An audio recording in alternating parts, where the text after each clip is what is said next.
ये हिम तरंगे के लिए क्या ले लिया, अपना साहित्य अकादमी पुरस्कार ले लिया। ठीक है, ज्ञानपीठ पुरस्कार से सम्मानित प्रथम हिंदी साहित्यकार। ठीक है, तो हम कहेंगे भाई सुमित्रा नंदन पंत। कौन है? सुमित्रा नंदन पंत। इनको किस रचना के लिए मिला है? तो इनको मिला है चिदंबरा रचना के लिए। ठीक है, पूछा जाएगा ज्ञानपीठ पुरस्कार से सम्मानित प्रथम हिंदी महिला साहित्यकार, तो वो है Mahadevi Verma. Very very important है। कौन है? महादेवी वर्मा। इनकी रचना क्या है? यामा। क्या है दोस्तों? यामा। इनके लिए सन याद रखना है 1982 में, यामा के लिए 1982 में ज्ञानपीठ पुरस्कार मिला है दोस्तों। साहित्य का सबसे बड़ा पुरस्कार कौन सा है? ज्ञानपीठ पुरस्कार। इसकी जो स्थापना वर्ष है 1965 में है। ठीक है साथियों, प्रथम विश्व हिंदी सम्मेलन कहां पे हुआ था? तो नागपुर में हुआ था, 1975 में हुआ था। जो हम लेके आए हैं पूरी साहित्य का निचोड़ आपके सामने लेकर आए हैं। उम्मीद है कि जितने भी प्रश्न आने वाले हैं सब इसी वीडियो से आपके लिए कंप्लीट हो सकते हैं। चलो साथियों शुरुआत करते हैं। जैसे हिंदी में सर्वप्रथम कौन क्या है? तो कहें भी अपभ्रंश के प्रथम महाकवि। तो अपभ्रंश के प्रथम महाकवि कौन है साथियों? स्वयंभू। स्वयंभू की अगर हम रचना की बात करते हैं तो स्वयंभू की जो रचना है साथियों राम काव्य है। क्या नाम है? राम काव्य। इसका अगर हम बात करें संस्कृत में अनुवाद क्या है? तो ये है पौंचरऊ। क्या है? पौंचरऊ। ठीक है साथियों, अगर हम कहें कि भैया कहा पूछा जाए कि भाई अपभ्रंश का वाल्मीकि किसे कहते हैं? तो स्वयंभू को अपभ्रंश का वाल्मीकि भी कहते हैं साथियों, अपभ्रंश का वाल्मीकि। ठीक है दोस्तों, तो आपसे कहा जाए भाई अपभ्रंश का वाल्मीकि कौन है? ठीक है, तो अब यहां से एक पॉइंट और है कि भाई हिंदी के प्रथम कवि कौन है? तो कौन है? सरहपा। इंपोर्टेंट लाइन है, ध्यान रखना। हिंदी के प्रथम गद्यकार कौन है? तो साथियों वेरी इंपोर्टेंट प्रश्न है। हिंदी के प्रथम गद्यकार हैं लल्लू लाल। कौन है? लल्लू लाल। और इनकी रचना जो है क्या है साथियों? प्रेम सागर। इंपोर्टेंट रचना है प्रेम सागर। अगर आपको इसे याद रखना है तो आप ऐसे याद रख सकते हैं कि लल्लू लोगों को ही क्या होता है? प्रेम होता है। तो लल्लू लोगों को ही क्या हो गया? प्रेम हो गया।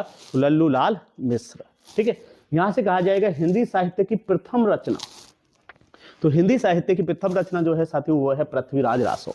किसकी? ये बहुत महत्वपूर्ण रचना है, चंद्रवारिता जी की है, जो भाई किसके? सर्वश्रेष्ठ कवि के रूप में विख्यात है। भक्ति के प्रवर्तक के रूप में जाना जाता है रामानुजनाचार्य को। किनको जाना जाता है? रामानुजनाचार्य को। तो साथियों इसमें जो इंपोर्टेंट तथ्य थे यहां से आगे देखें। राम भक्ति का काव्य सबसे प्रसिद्ध काव्य कौन सा है? तो रामचरितमानस। और इनके जो रचयिता हैं वो कौन है? तुलसीदास। ठीक है, कौन है? तुलसीदास। नेक्स्ट बात करें, भक्ति काल को किस अन्य नाम से जाना जाता है? तो भक्ति काल को अन्य नाम से जाना जाता है स्वर्ण युग। पूछा जाता है कि किस काल को स्वर्ण युग के नाम से जाना जाता है? तो कौन सा युग है? स्वर्ण युग को जाना जाता है, स्वर्ण युग के नाम से भक्ति काल को। इस बात को कहने वाले कौन है? तो ग्रियर्सन है जी। इसके बात को कौन है? ग्रियर्सन। हिंदी में प्रथम जीवनी क्या मेरे भाई? हिंदी में प्रथम जीवनी कौन सी है? भक्तमल, जिसके रचनाकार हैं नाभादास। कौन है? नाभादास। खड़ी बोली का प्रथम महाकाव्य है। पूछा जाता है कि भाई खड़ी बोली का प्रथम महाकाव्य है तो प्रिय प्रवास है। इसके कौन है? हरिऔध। कौन है? हरिऔध है। कहा जाएगा सूर्यकांत त्रिपाठी निराला की जो प्रथम काव्य कृति है उसका नाम क्या है?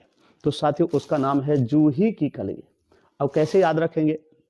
तो आपने एक नाम तो सुना होगा जूही चावला। क्या सुना होगा? जूही चावला। तो हम कहेंगे जूही चावला बड़ी निराली थी। क्या थी? बड़ी निराली थी, बड़ा निराला कर्तव्य करती थी। तो जूही की कली किससे हो जाएगी? जूही की कला जूही चावला से याद हो जाएगा। चलो साथियों नेक्स्ट पॉइंट बात कर लेते हैं। यहाँ पे रेणुका का उपन्यास बहुत ही इंपॉर्टेंट है। रेणुका का उपन्यास क्या है? मेला आंचल। वेरी वेरी इंपॉर्टेंट है। याद कैसे करेंगे भाई? कोई भी अगर मेला आंचल वाला होता है तो वो रेड ले लेता है। ठीक है, कोई भी मेला आंचल वाला होता है तो क्या ले लेता है? रेड ले लेता है। वैसे ऐसे ही फॉर्मली याद कर सकते हैं। साहित्य अकादमी का प्रथम अध्यक्ष कौन है? तो साहित्य अकादमी के प्रथम अध्यक्ष हैं पंडित जवाहरलाल नेहरू। याद रखें। हिंदी साहित्य परिषद का प्रथम अध्यक्ष किसे बनाया गया है? तो हिंदी साहित्य का प्रथम अध्यक्ष है पुरुषोत्तम दास टंडन। इंपोर्टेंट है दोस्तों, पुरुषोत्तम दास टंडन को याद रखना है। संयुक्त राष्ट्र संघ में हिंदी भाषण देने वाले प्रथम व्यक्ति, वेरी वेरी इंपॉर्टेंट है। संयुक्त राष्ट्र संघ में हिंदी में भाषण देने वाले प्रथम व्यक्ति कौन है मेरे भाई? तो ये है अटल बिहारी वाजपेयी। कब दिया था? 1977 में दिया था दोस्तों। ठीक है बच्चों, तो नेक्स्ट बात कर लेते हैं कि भाई अष्टछाप कवि कौन हुए हैं। साथ दो बहुत बड़े कवि थे जैसे वल्लभाचार्य, इनके कुछ 4 शिष्य हैं, और विट्ठलनाथ जी के भी कितने शिष्य हैं, 4 हैं। तो इनको याद रखना है। अष्टछाप कवियों का एक समूह था, 8 कवियों को 2 सब विभागों में विभाजित किया था, जैसा इसमें लिखा है। 4 महाप्रभु श्री वल्लभाचार्य के शिष्य तो एवं 4 उनके पुत्र श्री विट्ठलनाथ जी के क्या थे, शिष्य थे। यहां से देखना है कि भाई वल्लभाचार्य के साथ कौन कौन थे, तो सूरदास थे, कुंभनदास थे, परमानंद दास थे और कृष्णदास थे। बस आपको इतना याद रखना है कि भाई अष्टछाप कवि कौन कौन है। तो कौन कौन है, सूरदास, कुंभनदास, परमानंद दास और कृष्णदास है। अगर हम कहें विट्ठलनाथ जी के तो हम कहेंगे छीत स्वामी, गोविंद स्वामी, चतुर्भुज दास और नंददास। ठीक है दोस्तों, इंपॉर्टेंट है, याद रखना अष्टछाप कवि। चलिए यहां से बात करें कि भारतीय द्वारा देसी भाषा में प्रकाशित प्रथम पत्र कौन सा है। साथियों संवाद कौमुदी कब क्या प्रकाशित हुआ है, 1821 ईस्वी में। किसके द्वारा प्रकाशित हुआ है, तो आपको पता है राजा राम मोहन राय के द्वारा क्या हुआ है, प्रकाशित हुआ है संवाद कौमुदी। वेरी वेरी इंपॉर्टेंट है। इससे भी ज्यादा इंपॉर्टेंट है प्रथम हिंदी पत्र कौन सा है, उदत मार्डन। इसे प्रथम हिंदी पत्र या समाचार पत्र कह सकते हैं। उदत मार्डन कब हुआ, इसकी एक डेट बड़ी इंपॉर्टेंट है, 1826 ईस्वी। कौन सा, 30 मई 1826। सबसे बड़ी बात है कहां से प्रकाशित हुआ है दोस्तों, कहां से प्रकाशित हुआ है, तो ये हुआ है कोलकाता से। कहां से हुआ है, कोलकाता से। पूछा जाएगा कि भाई साहब कैसा था, साप्ताहिक था, दैनिक था या मासिक था, तो ये साप्ताहिक समाचारिक है। कैसा है, साप्ताहिक समाचार पत्र है। ठीक है, समाचार पत्र। ठीक है, तो ये कैसा है, साप्ताहिक समाचार पत्र है। ठीक है दोस्तों, अगर मैं बात करता हूं कि भाई हिंदी के लिए प्रथम साहित्य अकादमी, वेरी वेरी इंपॉर्टेंट है, हिंदी के लिए प्रथम साहित्य अकादमी, तो साथियों किसके लिए मिला है, हिम तरंगिणी के लिए मिला है। किनको मिला है, माखन लाल चतुर्वेदी। याद कैसे कर सकते हैं, तो हम साथियों याद कर सकते हैं कि भाई माखन लाल चतुर्वेदी बड़े चतुर आदमी थे। इन्होंने किसके लिए, हिम तरंगी के लिए क्या ले लिया, अपना साहित्य अकादमी पुरस्कार ले लिया। ठीक है, ज्ञानपीठ पुरस्कार से सम्मानित प्रथम हिंदी साहित्यकार। ठीक है, तो हम कहेंगे भाई सुमित्रा नंदन पंत। कौन है, सुमित्रा नंदन पंत। इनको किस रचना के लिए मिला है, तो इनको मिला है चिदम्बरा रचना के लिए। ठीक है, पूछा जाएगा ज्ञानपीठ पुरस्कार से सम्मानित प्रथम हिंदी महिला साहित्यकार, तो वो है Mahadevi Verma. Very very important है। कौन है, महादेवी वर्मा। इनकी रचना क्या है, यामा। क्या है दोस्तों, यामा। इनके लिए सन याद रखना है 1982 में, यामा के लिए 1982 में ज्ञानपीठ पुरस्कार मिला है दोस्तों। साहित्य का सबसे बड़ा पुरस्कार कौन सा है, ज्ञानपीठ पुरस्कार। इसकी जो स्थापना वर्ष है 1965 में है। ठीक है साथियों, प्रथम विश्व हिंदी सम्मेलन कहां पे हुआ था, तो नागपुर में हुआ था, 1975 में हुआ था। ठीक है दोस्तों, कुछ महत्वपूर्ण तथ्यों की और बात कर लेते हैं कि भाई यहां से ज्ञानपीठ पुरस्कार के बारे में क्या क्या बातें याद रख सकते हैं। भारतीय साहित्य के लिए दिया जाने वाला सर्वोच्च क्या है, पुरस्कार है। स्थापना वर्ष क्या है, 1965 है। राशि कितनी है, 11 लाख की है। प्रथम विजेता कौन है, जी शंकर कुरूप। इसे प्राप्त करने वाले प्रथम व्यक्ति कौन है, जी शंकर कुरूप। किस भाषा से थे, मलयालम। किससे थे, मलयालम से। प्रथम महिला कौन थी, आशा पूर्णा देवी।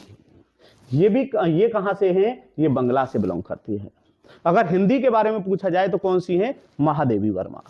पूछा जाएगा आखिरी विजेता साथियों, ये अमिताभ घोष थे 2018 के एस्पेक्ट में।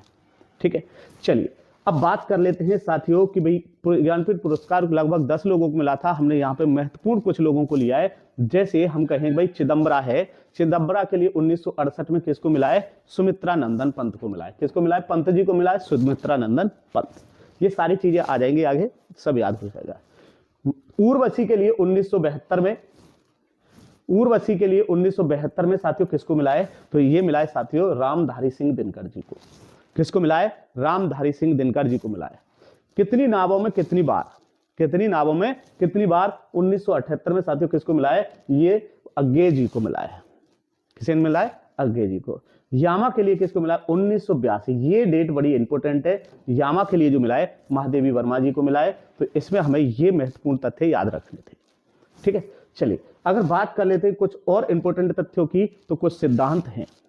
कुछ क्या है, सिद्धांत है, जैसे द्वैत सिद्धांत, द्वैताद्वैत सिद्धांत, शुद्ध द्वैतवाद सिद्धांत, विशिष्ट द्वैतवाद सिद्धांत, तो ये हमें पता करना है। तो हम कहें द्वैत सिद्धांत का जो सिद्धांतकारी हैं वो कौन है, तो हम कहेंगे मध्वाचार्य। द्वैत सिद्धांत किसने दिया है? मध्वाचार्य ने। द्वैत किसने किया है? भाई निम्बकाचार्य ने किया है। किसने किया है? निम्बकाचार्य ने। अगर कहें हम शुद्ध द्वैत सिद्धांत किसने दिया है, तो हम कहेंगे शुद्ध द्वैतवाद सिद्धांत दिया है वल्लभाचार्य ने। आपसे कहा जाएगा भाई विशिष्ट द्वैत सिद्धांत किसने दिया है, तो विशिष्ट द्वैत सिद्धांत दिया है रामानुजाचार्य ने। एक तो ये वाला इंपोर्टेंट है साथियों, और एक ये वाला इंपोर्टेंट है। द्वैत सिद्धांत इंपोर्टेंट है माधवाचार्य, और विशिष्ट द्वैत सिद्धांत से इंपोर्टेंट है रामानुजाचार्य। मोस्टली आपको ये याद रखना है भाई द्वैत सिद्धांत किसके सिद्धांत, इसके सिद्धांतकार कौन है? माधवाचार्य। ठीक है, चलिए बात कर लेते हैं कि भाई कुछ रचनाएं हैं, महत्वपूर्ण बातें हैं। वैसे तो हम रचनाओं की एक वीडियो पहले बना चुके हैं, तो आपने अगर नहीं देखी है तो उसमें आप उसे देखिए। हमने उसमें हिंदी साहित्य के कालखंडों के बारे में बात की है, किस काल में कौन कौन कवि हुए हैं उनके बारे में बात की है। आज हम बात कर रहे हैं जो महत्वपूर्ण इंपोर्टेंट रचनाएं थी, जिनमें सभी को समाहित करके जहां से आपका प्रश्न बन सकता था वहां से ये सारी रचनाएं ली हैं। जैसे हम कब बात करें भाई जयशंकर प्रसाद की। ठीक है दोस्तों, अब यहां से थोड़ा सा हम लॉजिकली लेंगे साथियों। कैसा है, हमें बस याद करने का तरीका होना चाहिए, किस प्रकार से याद करने वाले हैं साथियों। देखियो, हम कहेंगे जब भी हम किसी लोग को अपने यहाँ काम पर रखते हैं, मान लो कोई मुंशी है अपने यहाँ काम पे रखना है, तो हम क्या करते हैं साथियों, मुंशी लोगों से क्या लेंगे साथियों, मुंशी लोगों से हमने ली प्रतिज्ञा। क्या लेंगे साथियों? प्रतिज्ञा। जैसे ही प्रतिज्ञा ली, उनसे प्रतिज्ञा ली कि भैया क्या करेंगे? सेवा करेंगे। क्या करेंगे? सेवा करेंगे। क्या नहीं करेंगे? तो साथियों एक और इनकी रचना है जिसका नाम है गबन। एक और उपन्यास है जिसका नाम क्या है? गबन। ठीक है, हमने क्या रखा? मुंशी जी को रखा, उनसे क्या ली? सेवा ली, प्रतिज्ञा ली। क्या करेंगे? सेवा करेंगे, सेवा सदन। क्या नहीं करेंगे? गबन नहीं करेंगे। क्या नहीं करेंगे? गबन नहीं करेंगे। क्या कर सकते हैं? गोदान कर सकते हैं। गोदान कहां कर सकते हैं? भूमि पर, कर्म भूमि, रंग भूमि।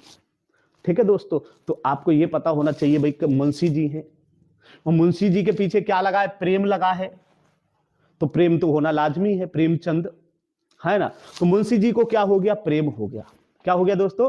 प्रेम हो गया। तो हम याद रखेंगे प्रेम से प्रेमा। ठीक है, किससे हुआ है? निर्मला जी से हुआ है। किससे हुआ है? निर्मला जी से। अब प्रेम हुआ है तो बात कहां तक पहुंची दोस्तों? तो बात पहुंची है साथियों मंगलसूत्र तक। जैसे ही बात मंगलसूत्र तक पहुंची तो बात आगे कहां तक पहुंची? तो अब मुंशी जी क्या बनने वाले हैं? वर बनने वाले हैं। तो वर से क्या याद रखेंगे? वरदान। लेकिन साथियों यहां मुंशी जी एक बात भूल गए कि ये कहां काम कर रहे थे। तो भाई ये काम कर रहे थे कि भाई जो निर्मला थी वो किस घर की बेटी थी? तो वो थी बड़े घर की बेटी। कैसे घर की बेटी? बड़े घर की बेटी। अब बड़े घर की बेटी तो भैया कौन सी रात थी? पूस की रात थी। कौन सी रात थी? पूस की रात थी। जगह थी मानसरोवर। कौन सी थी? मानसरोवर। और मुंशी जी को क्या कर दिया? ईद का चांद कर दिया। क्या कर दिया? ईद का चांद। तो ईद का चांद से ईदगाह याद रखेंगे। ईद का चांद कर दिया तो क्या पहना दिया? कफन पहना दिया। तो बेचारे मुंशी जी का क्या हो गया? कायाकल्प कर दिया। क्या कर दिया? कायाकल्प। क्या कर दिया दोस्तों? कायाकल्प। ठीक है, तो आपसे पूछा जाएगा कि भाई ये कायाकल्प किसकी रचना है? मुंशी जी की रचना है। ठीक है, तो कहेंगे कि भैया क्या हो गया? कफन पहना दिया, कायाकल्प कर दिया, मुंशी जी क्या हो गए? ईद के चांद हो गए। तो बात ये थी जो इनका मंगलसूत्र था, तो मंगलसूत्र कैसा रह गया दोस्तों? अधूरा। साथियों मंगलसूत्र कैसा रह गया? अधूरा। ठीक है, तो आपसे पूछा जाता है कि भाई मुंशी प्रेमचंद का कौन सा उपन्यास अधूरा उपन्यास है। ठीक है दोस्तों, किस प्रकार से मुंशी जी को आपने किसके लिए, मुंशी जी से क्या लिया आपने? प्रतिज्ञा ली। क्या करेंगे? सेवा करेंगे। क्या नहीं करेंगे? गबन नहीं करेंगे। क्या कर सकते हैं? गोदान कर सकते हैं। कहां कर सकते हैं? भूमि पर, कर्म भूमि, रंग भूमि। लेकिन मुंशी जी को क्या हो गया? प्रेम। प्रेम किससे हुआ है? निर्मला से। प्रेम हुआ है तो कहां पहुंची बात? मंगलसूत्र पर। मंगलसूत्र से आगे कहां पहुंची? अब वर बनेंगे, मतलब दुल्हा, तो वर से वरदान। मुंशी जी भूल गए कि वो कैसे घर की बेटी है? बड़े घर की बेटी है। कौन सी रात थी? पूस की रात थी। कौन सी रात थी? पूस की रात थी। क्या मानसरोवर के किनारे क्या कर दिया? ईद का चांद। क्या पहना दिया? कफन पहना दिया। तो इनकी काया क्या कर दी, कल्प कर दी। क्या कर दिया, काया कल्प कर दिया। ठीक है दोस्तों, तो काया कल्प याद रखेंगे। ठीक है, अब बात यह है कि जब ये खत्म हो गए तो इनका जो मंगलसूत्र था दोस्तों, इनका जो मंगलसूत्र था वो कैसा रह गया, अधूरा। तो ये हमें याद रखना है मुंशी जी के बारे में। तो पूछा जाता है कि मुंशी जी का कौन सा उपन्यास है जो अधूरा रह गया था, तो कौन सा उपन्यास है, मंगलसूत्र। ठीक है, चलिए बात करते हैं हम जयशंकर प्रसाद जी के बारे में। किसके बारे में बात करते हैं, जयशंकर जी। जयशंकर प्रसाद जी के बारे में हम थोड़ा सा भोले शंकर से बात कर लेते हैं। ठीक है, उनके बारे में थोड़ा सा देखेंगे। अब भोले शंकर जी जो हैं, एक मैं छोटी सी रचना और लिख देता हूं जिसका नाम है उर्वशी। क्या है दोस्तों, उर्वशी जो रचना है यहां एक काव्य है। ये क्या है, काव्य। अगर आपसे कहा जाए कि नाट्य, तो नाट्य होगा रामधारी सिंह दिनकर जी का। अगर कहा जाए कि उर्वशी काव्य, तो होगा साथियों जयशंकर प्रसाद का। अगर प्रश्न में सिर्फ ये आता है कि भैया उर्वशी रचना किसकी है, तो हम लगाएंगे रामधारी सिंह दिनकर।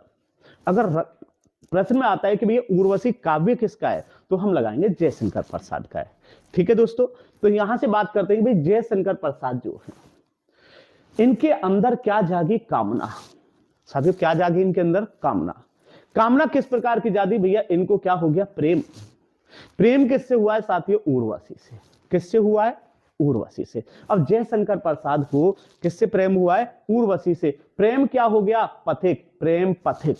अगर किसी का दोस्तों प्रेम पथिक हो जाता है, प्रेम टूट जाता है, तो साथियों उस प्रेम करने वाले से पूछो कि उसके दिल पे क्या बदलेगी, तो हम कहेंगे भैया उसके क्या निकले, फिर आंसू। आंसू से क्या हुए, झरना। और झरना से क्या हो गए, लहर।